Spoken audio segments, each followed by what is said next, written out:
Sir, yung merong nangyari sa pinapalabas ngayon sa social media about an alleged Chinese victim of murder tinapon sa Kawit, Cavite, lumalabas sa social media. Totoo ba yun, sir? Alam nyo, ito na yung mga panahon na parang gusto kong sabihin na talagang ebidensya na nauubusan na talaga ng propaganda itong mga kontra ng gobyerno natin. Itong mga, alam nyo na, yung mga leanings ay nasa kabila. Diretsuhin na natin yung mga DDS. Nauubusan na siguro talaga sila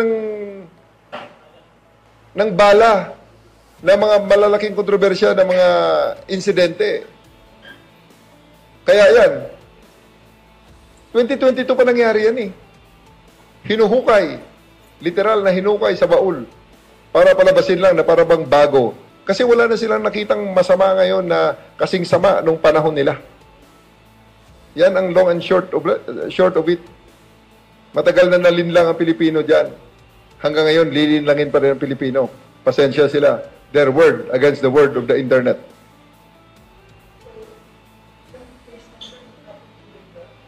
Hindi naman. Early part ng Marcos administration, September yan. 4 months after ng assumption ng ating presidente.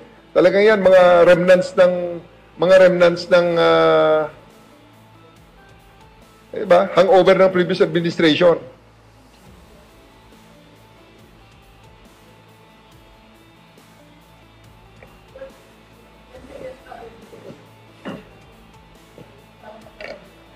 Nakilala yan eh. Ang victim na yan is a 32-year-old Chinese national, allegedly a fugitive in China. May Interpol red notice yan. The family was contacted. They refused to cooperate with the authorities. And the cadaver is now buried in a public cemetery in Cavite.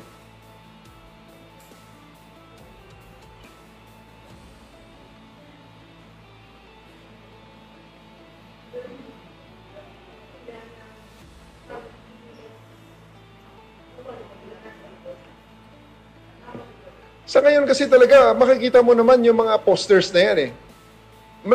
We have our social media exploitation. We have our social media analysis also. Alam nga namang sila lang marunong gumamit ng analysis.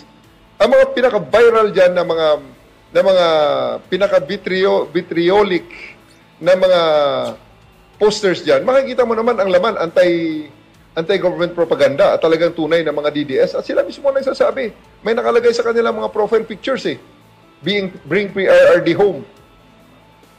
Yun ang sinasabi nila. So, how do we label them? They are proud to be DDS. Oh. So, we'll call them on that. May nagpalabas yung pulis at saka yung Iranian na nag-away dahil sa isang traffic altercation. That happened during the last days of the waning days of Mr. Duterte's term. So bakit nga pinapalabas nila na para bang nangyari kahapon lamang? Wala na kasi silang bala. Yun nga ang masama ron.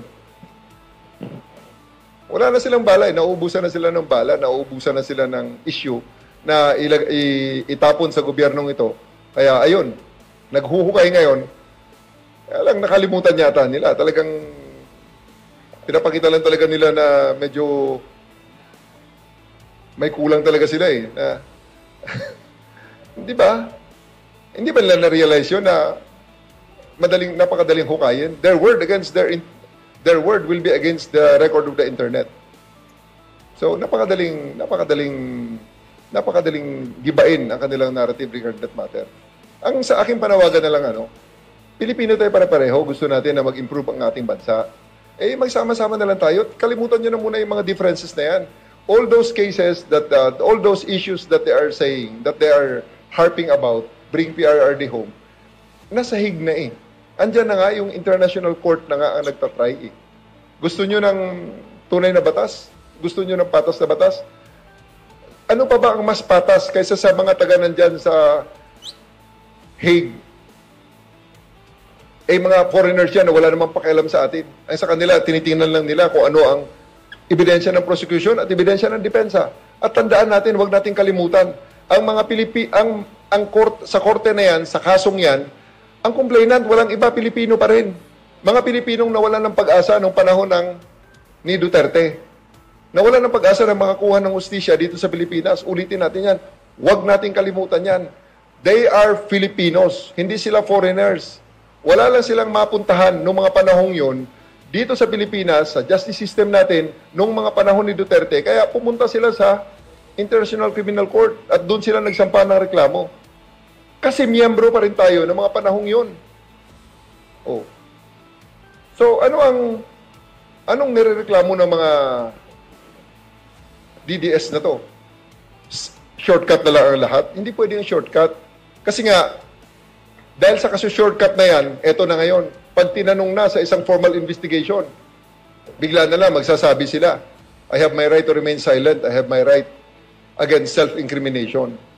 Kaya uulitin ko uli sa mga enablers din. If you are so proud of what you've done, if you think that what you did was the correct thing to do, why is it now that when you are asked in a formal investigation, bigla na lang mag-right to remain silent at mag-right against self-incrimination kayo? Proud bang kaya kayo? Tama ba kaya ang ginawa nyo? E di panindigan nyo ang inyong ginawa. Sabihin nyo kung anong inyong ginawa, aminin nyo. Pero deep in their heart, alam nila, that's not moral. That's not the true dispensation of justice. And that's why they cannot defend it in an open public discourse.